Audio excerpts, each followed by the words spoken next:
Good morning, everybody. Many thanks for agreeing to hear from my submission. I'm opposed to this bill. I think it's the wrong thing to do at the wrong time. Whilst I have much sympathy with its cause and its aspirations, obviously, I do believe that everyone should be equal before the law, and I also believe that Parliament is sovereign and Parliament should be deciding these issues. We've got to take into account the fact that there have been some grievous breaches of trust since 1840. Some terrible things have happened. I mean, we've got to build that trust back before we can make the changes and do the things that ACT want to do. In a sort of summary, it's kind of like pushing too hard and too soon. As a bit of context, you can tell I'm British, from South London, but my father's side of the family is Scottish. So I grew up supporting Scotland and thinking of myself as Scottish and still feeling the pain from losing to England on Sunday morning. But I went to university in Scotland at a time of increasing Scottish nationalism that was happening as a result of some of the things that Margaret Thatcher's government had done. And also at university, I came into contact with a lot of guys from Northern Ireland, both sides of the divide over there. So I got to thinking a lot about the nature of nationhood, the nature of the union that I was living in the UK, and trying to look at that and trying to how does it all work? How can you make it work better?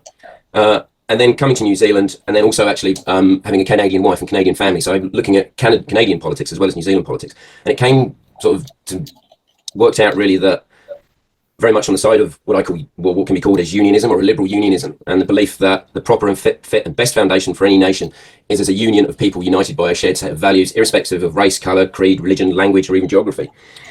But within that, you've got to understand how that works and what you need to do to make that work. And you've got to understand other people's journey is very different to you.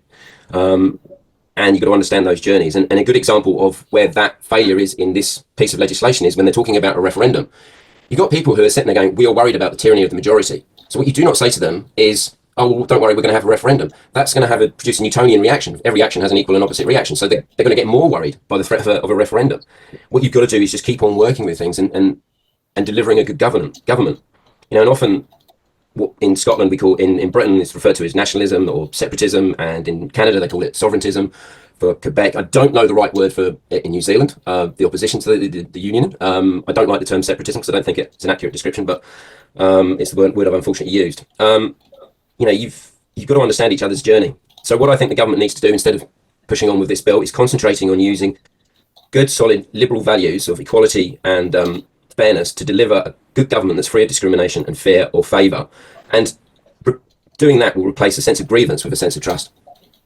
Thank you. Thank you, Matt. We've got some time left. Let's go to Todd Stevenson for the question. Thank you, Matt, and thanks for your presentation. Just kind of two quick questions. So I understand your point about the timing, but do you think then that the equal protections section, which is basically principle 3, would achieve what you wanted around equality and everyone being treated the same? And is it your position, even if this isn't the right time, we do need to have a single, should only be one government for New Zealand? We need to come to some consensus around that.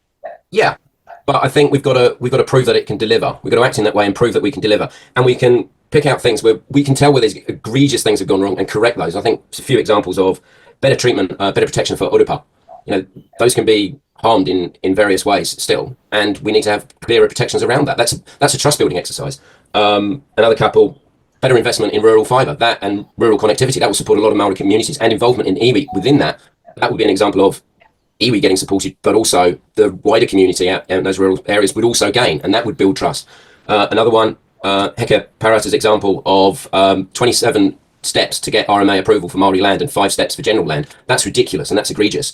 Fix that before you talk about referendums and before you sit there and put it in black and white that we get treated equally, but we should get treated equally. Prove the point. You've kind of got the... Thanks, Matt. Sorry to interrupt now, Matt, but we're a minute at a time. So just appreciate your answer to Todd's question, and thank you for being before the committee this morning for your submission. We do appreciate it. Many thanks, Kia ora.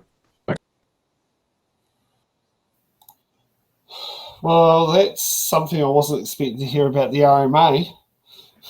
Yeah, I think that was an interesting submission. It kind of came at it from an angle that I wasn't quite expecting, but there were some points in there that really kind of came at the problem from a slightly different angle than we've been seeing from some of the other submissions.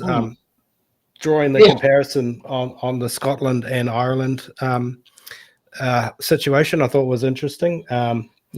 Plus also drawing the comparison with the referendum and saying that the referendum's not really the right way to go, I think is also quite useful. I mean, if you look at what happened in Australia with the voice referendum, I think that's a really good comparison. That clearly wasn't the right way to go for that question. And I think if we were to go, if this, God forbid, was successful, and we had a similar referendum, I think we would have exactly the same result, where we would have a very divisive debate and ultimately the wrong result. Just as they had in Australia. Especially considering, as being said in there, there's a lot of people who just don't necessarily understand what the outcomes were. Like, this is what I said to Stacey earlier. Over the 2020 with the cannabis referendum, the euthanasia referendum, there wasn't much distinguished between the two, that you lead to having people who voted no on the cannabis referendum because they thought on Sunday morning cannabis shops could open up, because they thought it was a third reading, waiting a referendum for royal assent, because the euthanasia legislation was, and that was poorly explained.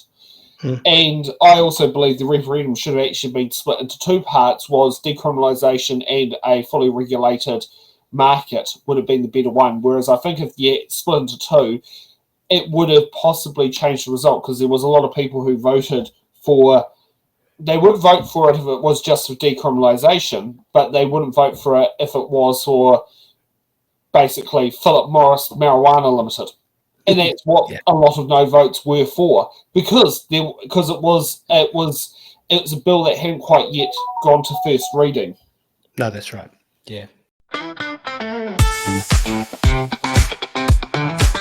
Thanks for watching. Make sure you're subscribed to our Facebook, YouTube, Twitch, Instagram, TikTok, News Guide, the Order Paper Podcast.